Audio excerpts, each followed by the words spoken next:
যেসব মানুষ আমাকে নিয়ে ট্রোল করেছিল তাদের প্রত্যেকের সবার জবাব হচ্ছে ভগবান যেন হাত ভরে সাকসেস দিয়ে দিয়েছে। এবং যে মডেল সে বলছে "দিদি, এগুলো কি করছিস?" বড়বার মতো আর কিছু সাকসেস হবে না। আমি এটা বলে দিতে পারি।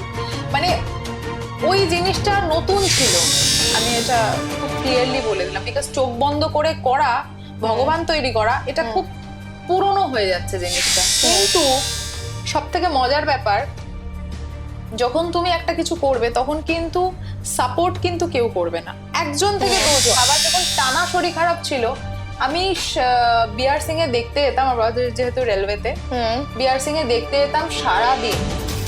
ওষুধপত্র সমস্ত কিছুর মানে সমস্ত আমার যা ডিউটি কমপ্লিট করে আমি বাড়িতে এসে অনলাইন ক্লাস করাতাম, এমনি ক্লাস করাতাম।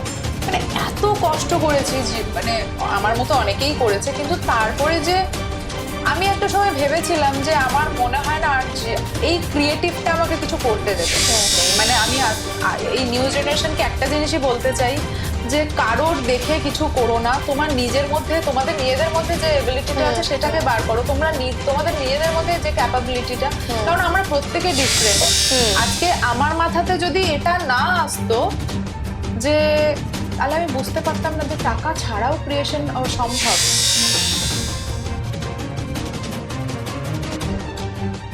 হ্যালো, আপনারা দেখছেন গ্লাস অফ গসিপ। আমি রয়েছি অলিভিয়া আপনাদের সঙ্গে। আজকের এপিসোডটাকে আমি একটু নতুন ভাবে সাজাতে চলেছি। যখন আমার স্টুডিওতে আজকে আমার আমন্ত্রণে মুয়া মুক্তি রয় প্রেজেন্ট থাকছেন একজন গেস্ট হিসাবে, তখন তো যে কোনো এপিসোডই সেজে গুজে উঠবে, কারণ ওনার হাতে, ওনার তুলির টানে প্রত্যেকটি মানুষ সুন্দর হয়ে ওঠে। আজকে আমার এপিসোডটা সেরকমই সুন্দর হতে চলেছে। আমাদের প্রিয় বিখ্যাত মেকআপ আর্টিস্ট আমাদের স্টুডিওতে উপস্থিত আছেন। নমস্কার। নমস্কার, ওয়েলকাম তোমাকে আমার স্টুডিওতে। প্রথম প্রশ্নটা মানে খুব এক্সাইটেড আমি, কারণ যাকে এতদিন ওপারে দেখে এসেছি, মোবাইলের উপরে, স্ক্রিনের উপরে, তাকে আজকে সামনাসামনি দেখছি, একটা খুব ভালো লাগছে। প্রথমেই আমার যে প্রশ্নটা তোমাকে করতে ইচ্ছা করছে সেটা হচ্ছে, কবে থেকে বুঝলে তোমার হাতে জাদু আছে, তুমি কিছু ম্যাজিক ক্রিয়েট করতে পারো? এখনো আমার মনে হয় না কিছু করার পরে সেটা তোমার উদারতা, কিন্তু না, আমি যখনই কোনো কাজ করি আমি মানে স্যাটিসফাই হই না। সেটা আমার মেবি স্টুডেন্টসরাও জানে যে মনে হয় যে আরেকটু বেটার করলে ভালো হতো। তো সেটা অবভিয়াসলি ভগবানের আর কি দান, যে প্রত্যেকে সবাই বলে। বাট আমার নিজের যদি জিজ্ঞেস করো, যে পার্সোনালি যদি জিজ্ঞেস করো যে জাদু আছে, আমার কিন্তু এখনো মনে হয় না যে আমি যেটা করতে চাই সেটা পারফেক্টলি করতে পারি। সেটা যেদিন পারফেক্টলি করতে পারবো সেদিন হয়তো আমার আর পরের কাজের ইচ্ছেটা আর থাকবে না। এটা খুব ভালো কথা। মানে অপেক্ষা যদি আজকেই শেষ হয়ে যায় তাহলে আর অপেক্ষাটা থাকে না, তখন নতুন কিছু ক্রিয়েট করা যায় না। খুব সুন্দর একটা কথা শুনলাম। তো ঠিক প্রশ্ন না, এটা আমাদের আড্ডা সেশন চলছে, তো সেখান থেকে জিজ্ঞেস করি যে কোনো ইনস্টিটিউশনে শেখা হয়েছে কি, নাকি নিজে নিজেই কখনো কখনো মনে হয়েছে যে আমি কিছু ট্রাই করি, করতে করতে আজকে এই জায়গায় আসা? ইনস্টিটিউশনে বলতে এখন যেরকম মেকআপের মানে প্রত্যেকটা বলতে পারো মানে তোমাদেরই কথা অনুযায়ী যে ঘরে ঘরে মেকআপ আর্টিস্ট। তো আমাদের মানে আমি যখন স্টার্ট করেছিলাম 2014 বা 15-এ, তখন এত মেকআপ আর্টিস্ট ছিল না। তো সেক্ষেত্রে আমি সেই সময় খুব গুটি কয়েক মেকআপ আর্টিস্ট যাদেরকে আমি ফোন করি, এবং প্রত্যেকেরই মোটামুটি 50,000-এর ওপরে চার্জেস ছিল, বা 90,000 বলতে পারো। সে মুহূর্তে আমি সার্ভিস করছিলাম, তো আমার পক্ষে 90,000 দিয়ে শেখাটা সম্ভব ছিল না। আমি এরকম যারা মানে একটু 90,000-এর নিচে চার্জ নেয় এরকম খুঁজছিলাম, খুঁজতে খুঁজতে একজনকে পাই। সেখানে আমি কোর্স করতে যাইও, কিন্তু কিছু কারণে সেখানের এনভায়রনমেন্ট বা অনেক, সেটা আমি ডিটেলসে বলছি না, সেটা হয়তো নেগেটিভলি যাবে। তো এমন সেখানে সিচুয়েশন তৈরি হয় যে মানে আমি ক্লাস করতে পারিনি, পুরো ক্লাসটা আমি করতে পারিনি। মানে নেগেটিভ ইমপ্যাক্ট বা একটা পরিস্থিতি বা অ্যাটমসফিয়ারটা তোমাকে সাপোর্ট করেনি। হ্যাঁ, সাপোর্ট করেনি, এবং সেখানের সিচুয়েশনটাই এমন ছিল যে পুরো আমি কোর্স করতে পারিনি। তো এক কথায় হয়তো কিছু কিছু মানুষ বা জানে যে আমি হয়তো সেখান থেকে কোর্স করেছি, কিন্তু আমি পুরো কোর্সটাই করতে পারিনি।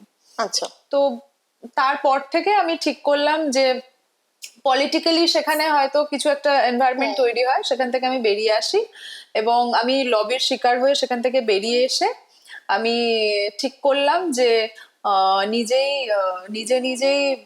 নিজের স্কিলটাকে ডেভেলপ করে আমি মেকআপ আর্টিস্ট হব। আর সে সময় এত যেহেতু কম্পিটিশন ছিল না, ছিল, কম তো ছিল। সময়টা ছিল।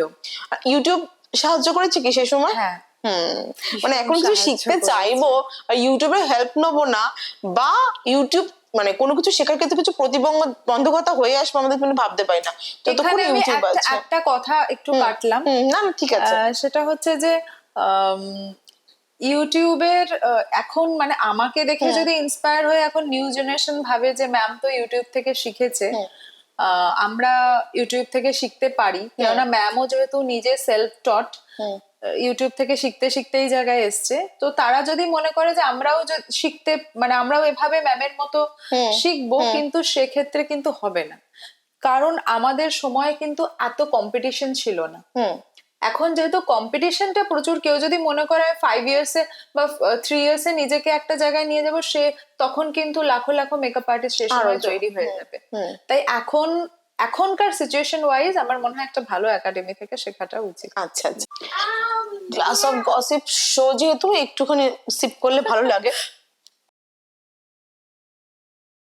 হ্যাঁ, এবার যেটা আমার খুব জিজ্ঞাসা করতে ইচ্ছা করছে, তোমার প্রশ্নের সূত্র ধরে করছি যে সময় তুমি শিখেছো, মানে যে সময় নিজের স্কিলসটাকে ডেভেলপ করেছো, সেই সময় তো কম্পিটিশন ছিল না, কিন্তু সেই সময় এটাও ছিল না, মানে এখন সাম্প্রতিককালে যেটা হয়েছে মেকআপের ক্ষেত্রে মানুষের উত্তেজনাটা খুব বেশি হয়েছে, শেখার ইচ্ছা হয়েছে, নিজেকে সাজানোর ইচ্ছা হয়েছে। তো সেই সময়টা কিন্তু এত মেকআপ নিয়ে লোকে ওরিড ছিল না, এত সাজবো গুজবো, মানে এখন কোণের সঙ্গে সঙ্গে কোন বাড়ির লোকরাও সাজে, তখন শুধু কোণে সাজতে হয়তো মানে মেবি খুব তার বোন সাজতে হয়তো ম্যাক্সিমাম, কিন্তু এখন মাও সাজে, ফ্যামিলি সাজে।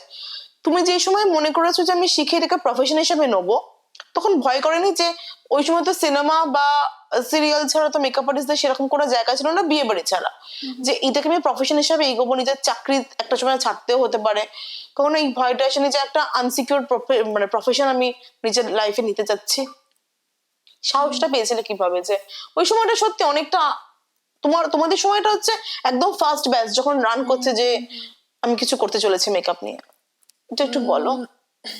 প্রথম কথা হলো, আমি সার্ভিস যখন করছি, সার্ভিস করতে করতে ভীষণ একটা হ্যাপাজার্ড পজিশন, মানে রোজ ওই বস বলছে রিজাইন দিয়ে দে, তো আমি দেখলাম যে সার্ভিসটা আমার দ্বারা হবে না।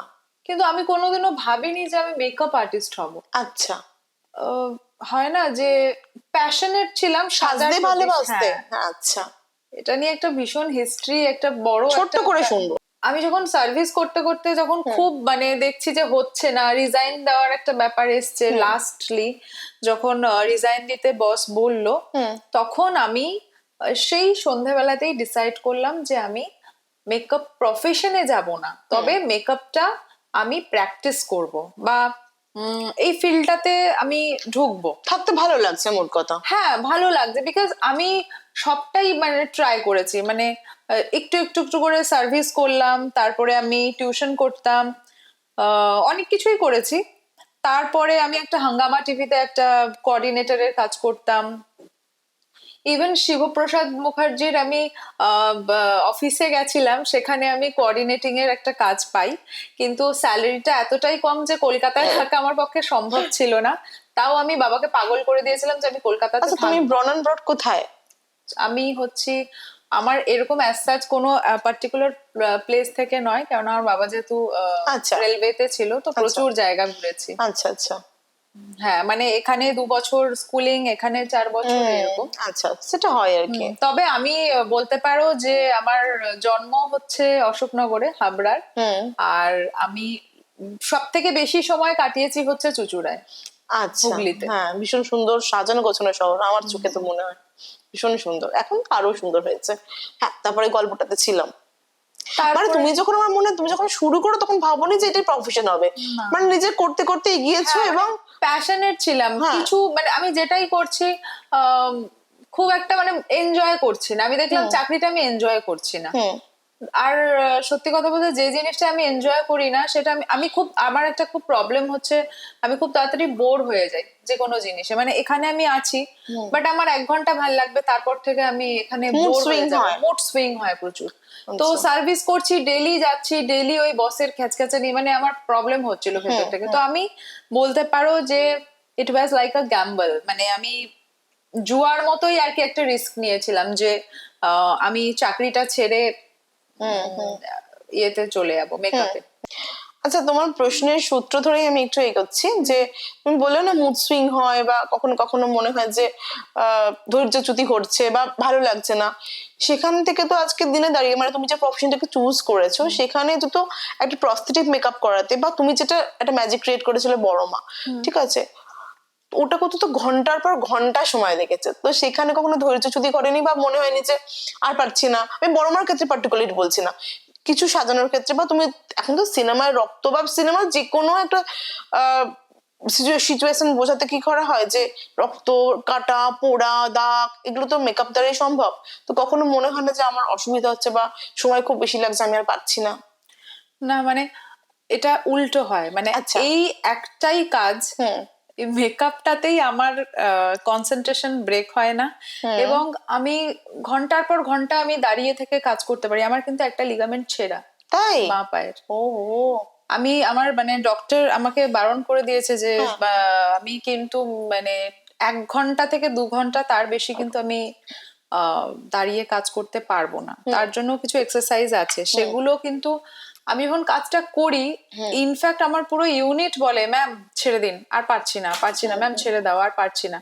বাট আমার যতক্ষণ না কাজটা কমপ্লিট হবে, আমি মনে করব যে যতক্ষণ না ন্যাচারাল লাগছে বা আমি যেটা করতে চাইছি, আমি ততক্ষণ আমি প্র্যাকটিস করে যাই। সে যদি আমি মানে আমার যদি লাস্ট মোমেন্ট অব্দি, তো এটা এটা আমি বোর হই না, যতক্ষণ না আমার জিনিসটা বেরোচ্ছে আমি কন্টিনিউ চেষ্টা করে যেতে, মানে এটা দিয়ে একমাত্র উল্টো ঘটনা ঘটে। উল্টো ঘটনা, সবাই ফেড আপ হয়ে যায়, মানে প্রত্যেকে বলে এবারে ছেড়ে দেওয়া হচ্ছে না, মানে আর পারছে না। কিন্তু আমার যতক্ষণ না পুরো কাজটা কমপ্লিট হবে আমি মোটামুটি চেষ্টা করে যাই। এটা একটা খুব ভালো, মানে ওই জন্যই আজকে আমরা তোমাকে এই হিসাবে দেখতে পেয়েছি। মানে তুমি তো ম্যাজিক ক্রিয়েট করেছো, মানে বড় মা তৈরি করেছো, তো এই থটটা প্রথমে এলো কি করে যে আমি মাকে অনুকরণ করবো, মানে মাকে আরেকজনের মুখে আমি মাকে তৈরি করবো পুরোপুরি, সেটা কিভাবে ভাবলে? মানে ভাবনাটাও এটা অ্যাকচুয়ালি তোমাকে থ্যাংক ইউ এই কোয়েশ্চেনটা করার জন্য, কেননা বড় মা হচ্ছে আমার ফার্স্ট ব্রেক আফটার তোমার তো 1920, আমার মনে হয় মিডিয়া কভারেজ হয়েছিল 7 ইয়ার্স, মানে আমার 7 ইয়ার্স এর জার্নির পরে বড় মা হচ্ছে আমার ফার্স্ট ব্রেক। 7 ইয়ার্স এরও বেশি, আমি এত ক্যালকুলেট করলাম না। নতুন জেনারেশনের জন্য আমি একটা কথাই বলবো, সবাই মনে করে, বেশিরভাগ মনে করে, সবাই নয়, যে প্রচুর মেকআপ আর্টিস্টরা আজকাল অনেক টাকা খরচা করে শুট করে। বড় মা হচ্ছে তার জলজান্ত উদাহরণ। টাকা খরচা করলেই কিন্তু একটা ভালো শুট হয় না, মেন হচ্ছে তোমার ব্রেন আর তোমার কনসেপ্ট। একদমই তাই। আমার ক্ষেত্রে একটা জিনিস হয়েছিল, আমি সেবারে আমার প্রচুর টাকা জমিয়েছিলাম আমি, যে আমি একটা বড় শুট করব, ভবতারিণী মা করব। সেবারে কিন্তু মাথাতে ছিল ভবতারিণী মা করব।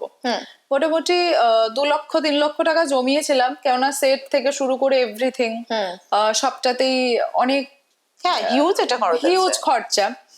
এবং এই খরচাটা আমরা করি, কিন্তু এর বিনিময়ে মানুষের ভালোবাসা ছাড়া তো আর কিছু পাই না। তো এটাই অনেক, এটাই সব থেকে বড় কথা। তো সেবারে ভেবেছিলাম ভবতারিণী মায়ের শুটটা করব, সবকিছু ঠিক ছিল। সাডেনলি আমার বাবার তখন খুব শরীর খারাপ হয়, মানে বাবা লকডাউনের আগে থেকেই বাবা খুব মানে বাবার শরীর খারাপ হচ্ছে, বাবাকে প্রায় হসপিটালে নিয়ে যাচ্ছি আসছি এই করছি। তো একটা হিউজ টাকা বেরিয়ে যায় তখন, যেহেতু আমি বাড়ির আর কি পুরো দায়িত্বটাই আমার উপরে, মানে বাবার পরে। তো পুরো খরচাটা আমাকে তখন বিয়ার করতে হয়। তখন আমি ভাবছিলাম যে এত টাকা খরচা হয়ে গেল, আমি তাহলে কি শুটটা করতে পারবো না।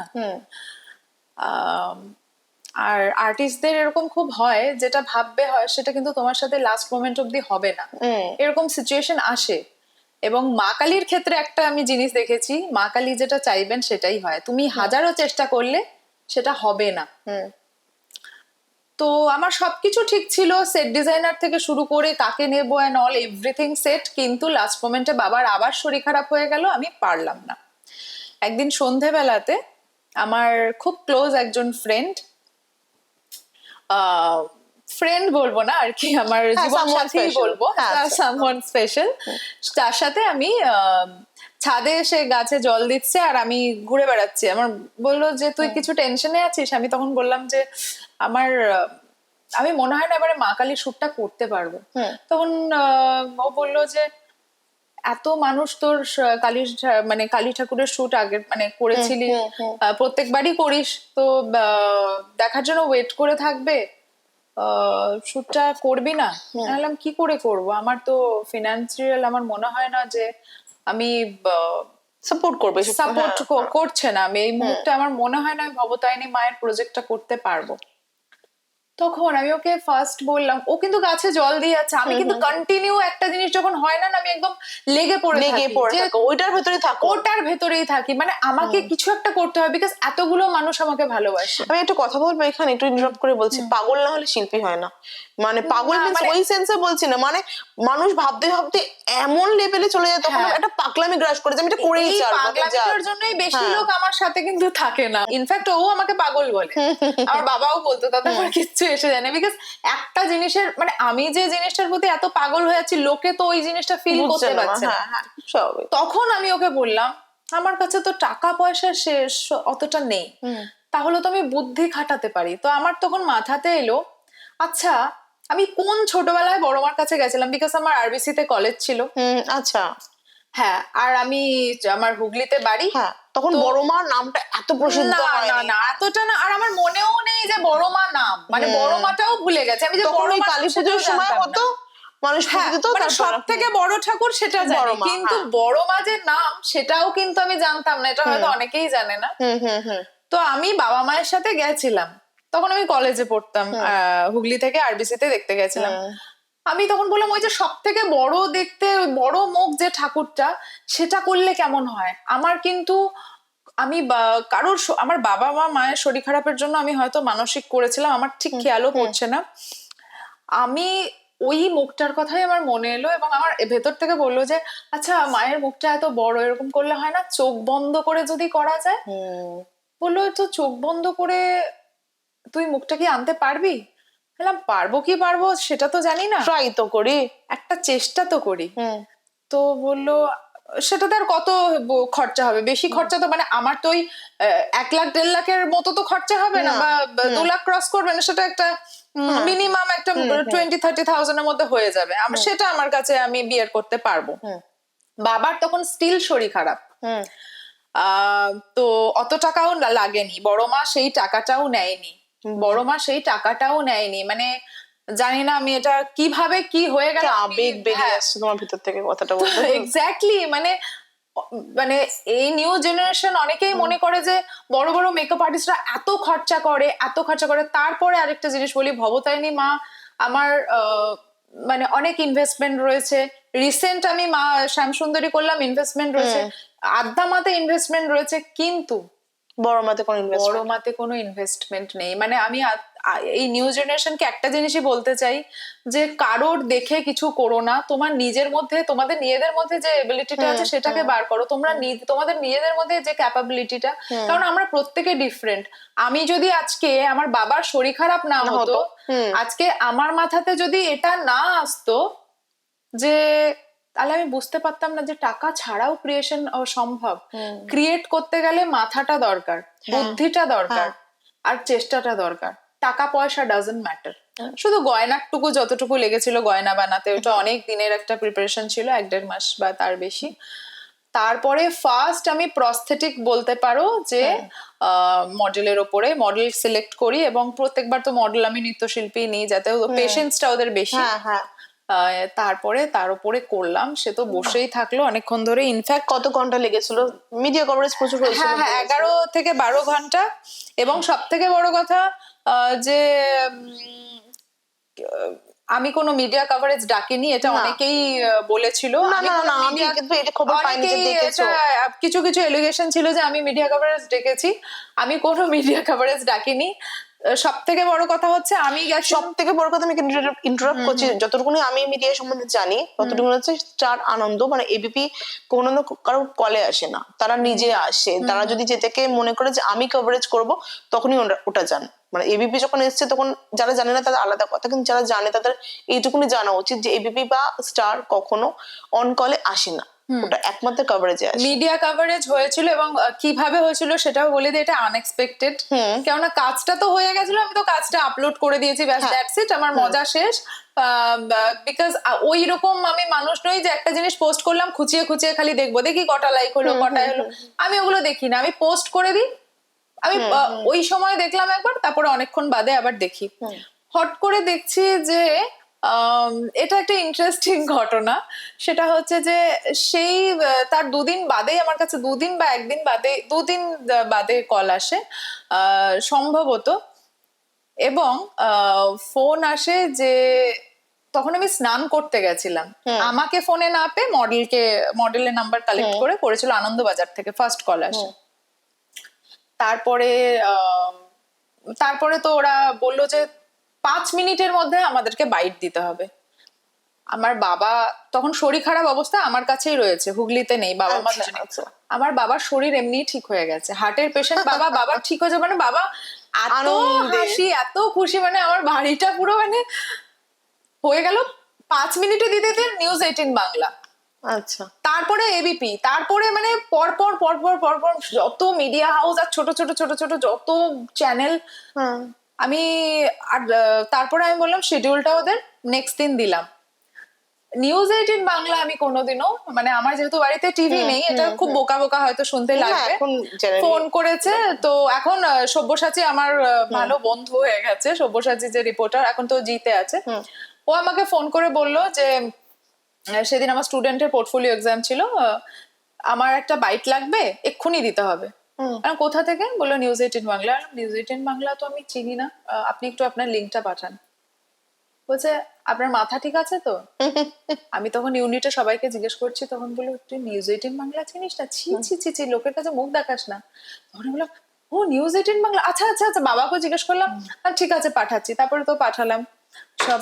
এবং যেদিন আমরা পুরো বাইট গুলো দিই সেদিন মডেল আর আমি এরকম ভাবে হাতে হাত ধরে বসে আছি, আমাদের শরীর পুরো ঠান্ডা, দুজন দুজনকে হাত ধরে বসে আছি, কন্টিনিউ 15-20টা নিউজ চ্যানেল বাইট দিয়েছি আমরা। মানে আমরা মানে সাকসেস কি জিনিস, মানে এক মুহূর্তে দেখেছো না, হট করে দেখেছো না, মানে কি শরীরে হচ্ছে বুঝতে পারছি না। মানে আমি কোনোদিনও মিডিয়া এগুলোর সাথে মিডিয়া নিয়ে পড়েছি, আমি মাস কমিউনিকেশন জার্নালিজম নিয়ে পড়েছি, বাট আমি এই জায়গাটাতে কোনোদিনও আসিনি যে আমাকে মানে এতগুলো চ্যানেল আমাকে চাইছে, কিন্তু আমি সেটা ফিল করতে পারছি না। সময়টা মনে হচ্ছে যে পুরো ভগবান যেন হাত ভরে সাকসেস দিয়ে দিয়েছে। এবং যে মডেল সে বলছে দিদি এগুলো কি হচ্ছে কি হচ্ছে, আমি বলছি তোর গা তো পাথর হয়ে গেছে ঠান্ডাতে। তো মানে এটা মানে অদ্ভুত, মানে এই ফিলিংসটা জীবনে আমি কোনোদিনও এইরকম খুশি হইনি। মানে ইটস নট খুশি, মানে এটা যে কি জিনিস, মানে এটার জন্য এত কষ্ট করে আজকে এই জায়গায়। আমার বাবার যখন টানা শরীর খারাপ ছিল, আমি বিআর সিং এ দেখতে যেতাম, আমার বাবা যেহেতু রেলওয়েতে, বিআর সিং এ দেখতে যেতাম সারাদিন, ওষুধপত্র সমস্ত কিছুর মানে সমস্ত আমার যা ডিউটি কমপ্লিট করে আমি বাড়িতে এসে অনলাইন ক্লাস করাতাম, এমনি ক্লাস করাতাম। মানে এত কষ্ট করেছি, মানে আমার মতো অনেকেই করেছে, কিন্তু তারপরে যে আমি একটা সময় ভেবেছিলাম যে আমার মনে হয় না আর যে এই ক্রিয়েটিভটা আমাকে কিছু করতে দেবে, বিকজ আমার বাবা আমাকে বলেই দিয়েছিল তুমি কিন্তু এই ক্রিয়েটিভ করছো যে তুমি কিন্তু না খেতে পেয়ে মরবে, তোমাকে ক্রিয়েটিভের সাথে সাথে ব্রাইডালটা করতে হবে। আর একটা জিনিস আমি দেখেছি, ক্রিয়েটিভ যারা করে তারা কিন্তু ব্রাইডাল করতে পারে না, বেশিরভাগটা সময় এটা হয়। কিন্তু যারা ব্রাইডাল করতে পারে ক্রিয়েটিভটা করতে পারে। কিন্তু ক্রিয়েটিভ যারা করে তারা ক্রিয়েটিভ মাইন্ডেড, ব্রাইডালের মধ্যে তো এত ভ্যারাইটিস নেই না, রোজ তো একই জিনিস। হ্যাঁ হ্যাঁ হ্যাঁ হ্যাঁ, তো একদমই তাই। ভ্যারাইটিস তো নেই, ক্রিয়েশন তো সে অর্থে কিছু নেই। তো সেইটা আমার মাথাতে, আমার বাবার সাথে ভীষণ ঝামেলা হতো এটা নিয়ে। বাবা তুমি আমার ক্রিয়েটিভটাকে এ করছো করছো, বাবার সাথে ভীষণ ঝামেলা হতো। কিন্তু আমি কিন্তু হাল ছেড়ে দিয়েছিলাম, আমি ভেবেছিলাম আমার আর কিছু হবে না। আমি ওয়েস্ট বেঙ্গলে পড়ে পড়ে কিন্তু আমি মানে আমি মনে হয় না সেই আমাকে সেই জায়গাটা আমি পাবো, বা আমি বেকার করছি। যে মানুষগুলো আমাকে পাগল বলেছিল, সাইকো বলেছিল, কি করে ইলিউশন কি সেটা অনেকেই জানতো না, কি করে এখানে চোখ এখানে মুখ, কখনো ছাগল হচ্ছে কখনো কুকুর সাজছে কখনো, মানে বড় মা যেসব মানুষ আমাকে নিয়ে ট্রোল করেছিল তাদের প্রত্যেকের সবার জবাব হচ্ছে বড় মা। মানে আমি এই জন্য কেঁদেছিলাম সেদিনকে সারাটা দিন, যে আজকে এতগুলো আমি যখন বড় মা করি তখন আমার পাশে কিন্তু কেউ ছিল না। আমার ফিয়ন্সে, আমার বাবা মা এবং এই কয়জন বাদ দিয়ে আমার জীবনে কেউ ছিল না, বিকজ সবাই দূরে সরে গেছিল। বিকজ ক্রিয়েটিভটা তো ওয়েস্ট বেঙ্গলে সেরকম হয় না, এবং মানুষ ভাবছে যে এ যে করছে এগুলোর তো কোনো এই নেই, এবং অনেকে তো ভেবেছিল এটা এডিটেড ছবি, তারপরে সেটা নিয়ে একটা কন্ট্রোভার্সি হয়, এবং মানুষ ভাবছিল যে ক্রিয়েটিভের কোনো মূল্য নেই। কিন্তু সব থেকে মজার ব্যাপার, যখন তুমি একটা কিছু করবে তখন কিন্তু সাপোর্ট কিন্তু কেউ করবে না, একজন থেকে দুজন, সেটা সবার জীবনেই তাই। কিন্তু যখন তুমি সাকসেস পাবে তখন কিন্তু প্রত্যেকে বলবে না এটা আমিই বলেছিলাম। তেলা মাথা তেল দিতে মানুষ একটু বেশি পছন্দ করে, খুব সত্যি ঘটনা। মানে ক্রিয়েটিভটা তখন থেকে স্টার্ট হলো ক্রিয়েটিভের চল। আচ্ছা আচ্ছা, মানে তখন তারপর থেকে ক্রিয়েটিভটা এখন মানে সবাই মোটামুটি করে। হ্যাঁ মানে পুজো আসলে মনে হয় যে একটু নতুন কিছু করি, আর সবাই ভাবে, অনেকে ভাবে যে বড়মার মতো হয়তো তারাও একটা সাকসেস পাবে বা সেটার জন্য, কিন্তু আমি বলবো যে এইগুলো না হুট করে আসে, ফ্লোতে আসে, পাওয়ার জন্য কিছু করা না সম্ভব না, কিছু করতে করতে একটাই বড়মার মতো আর কিছু সাকসেস হবে না, আমি এটা বলে দিতে পারি। মানে ওই জিনিসটা নতুন ছিল একদম। আর এই যে চোখ বন্ধ করে করে আমার নিজের এখন খুব বোরিং লাগে, ইনফ্যাক্ট চোখ বন্ধ করে করাটা আমি নিজেও ওটাকে চেঞ্জ করতে চাই। চোখ বন্ধে আর কিছু হবে না, আমি এটা খুব ক্লিয়ারলি বলে দিলাম, বিকজ চোখ বন্ধ করে করা, ভগবান তৈরি করা, এটা খুব পুরনো হয়ে যাচ্ছে জিনিসটা। এই জিনিসটার মধ্যে নতুনত্ব আর নেই। তুমি প্রথমে এনেছিলে জিনিসটাকে না, এর আগে আমি করেছি এবং হয়তো বহু মানুষ করেছে, সেটা আমি জানি না, হয়তো বহু মানুষ করেছে, আমি যে প্রথম করেছি সেটা নয়। আমি এর আগে কিন্তু অনেক ইন্টারন্যাশনাল লেভেলের কিছু কাজ করেছি, যেমন কিছু অ্যানিমেল করেছিলাম যেগুলো চোখ বন্ধ করে, আমি তো দেখেছি, আগে বারবি ডল করেছি, অনেক কিছু করেছি, মানে আমি প্রথম করেছি এটা কিন্তু গালে করতে। কিন্তু মানে এই ভগবানের জিনিসটা করা, এই জিনিসটা আমি মেবি আমি ফার্স্ট ট্রাই করেছিলাম, আমি জানি না, সেটা বলতে পারবো না, হয়তো আমার সেটা জানা নেই আমি প্রথম করেছিলাম কিনা। কিন্তু এই জিনিসটা যেভাবে ডিসপ্লে হয়েছে বা যেভাবে মানুষের কাছে গেছে, এইরকম আমার মনে হয় না সেকেন্ড টাইম আর এরকম। ওই জন্যই হয়তো বলে ধর্ম যার যার, বড় মা সবার, মানে ওই আর কি বলেন না, মানে এখন তোমার মনে হয় না যে ওই সময়টাকে আমার থ্যাঙ্কস দিতে ইচ্ছে করে যে ভাগ্যিস বাবার শরীর খারাপ, তখন হয়তো ভালো লাগতো না, ভাগ্যিস বাবার শরীরটা খারাপ হয়েছিল। আর আরেকটা জিনিস বলতে চাই, সেটা হচ্ছে যে আমি খুব মানে আমার এটা মাঝে মাঝে যখন ভাবি না, আমি খুব ইমোশনাল হয়ে যাই, যে প্রত্যেকটা মানুষ যখন আমার থেকে দূরে সরে গেল, আমার বন্ধু বান্ধব, আমার সার্কেল, যেহেতু আমি একটা ছোট্ট জায়গা থেকে কলকাতাতে, সাউথ কলকাতাতেই ফার্স্ট আসি, এবং 14 বছর বাড়ির বাইরে, তো প্রত্যেকে অনেকে র্যাগিং করেছে, বুলিং করেছে, কিন্তু কেউ একটু ওই আত্মবিশ্বাসটা আমাকে যোগায়নি যে যেটার দ্বারা আমি আরো আগে যেতে পারি। কিন্তু বড় মার সাথে আমার নামটা যে যুক্ত হয়েছে, যে মুক্তি রয় বড় মায়ের রূপদান করেছে, এইটা সারা জীবন থেকে যাবে। মানে এটা আমার জীবনের একটা বড় পাওনা। এটা যখনই আমি মনে করি, যখনই আমার কনফিডেন্স লো হয়ে যায়, এটা আমাকে খুব কাজে দেয়। আর সব থেকে বড় কথা, বাবা আমার রিসেন্টলি মারা গেছেন। আচ্ছা আচ্ছা, সরি। আমার বাবা যে আমার এই সাকসেসটা একটু হলে 1% বা -1% এই যে জিনিসটা দেখে যেতে পেরেছে, এটা আমার কাছে, কেননা অনেকের বাবা মা এই জিনিসগুলো দেখে যেতে পারে না, ছেলে মেয়ের ক্ষোভটা নিয়ে success। যাওয়ার থেকে ইনসিকিউর হ্যাঁ। যাওয়ার থেকে উনি দেখে গেছেন। হ্যাঁ, ছেলে মেয়েদের যে এই আনন্দটা, এটা অনেক বাবা মায়েরা দেখে যেতে পারে না। তো আমি মনে করি যে আমি বাবা যে দেখে যেতে পেরেছে, আমি খুব খুশি। খুব স্বাভাবিক, সন্তানের কাছ থেকে মানে একটা আনন্দ পেলে বাবা মার যে কি খুশি হয় তার কোনো মূল্য হয় না। কেমন লাগলো আজকে আমার এপিসোডটা অবশ্যই জানাবেন, পাশে থাকবেন, সঙ্গে থাকবেন, সাবস্ক্রাইব করবেন, লাইক করবেন, কমেন্ট করবেন। আজকে অনেক কিছু জানলাম, মানে যে মানুষটাকে সম্বন্ধে নিজেকে খুব প্রাইভেট রাখে, যে মানুষটা সহজে ওপেন হতে চায় না, যতটা পেরেছি চেষ্টা করেছি আপনাদের সামনে ওনার ভেতরটা তুলে ধরার। কতটা পেরেছি জানি না, কিন্তু আমার মনে হয় আপনারা অনেক মোটিভেশনাল কথা শুনেছেন, যেটাকে আপনাদের অনেক সাহায্য করবে আগামী দিনে মোটিভেট হতে। থ্যাংক ইউ সো মাচ আজকে এপিসোডটাতে আমাদের সঙ্গে থাকার জন্য। দেখা হচ্ছে নেক্সট এপিসোডে। নমস্কার।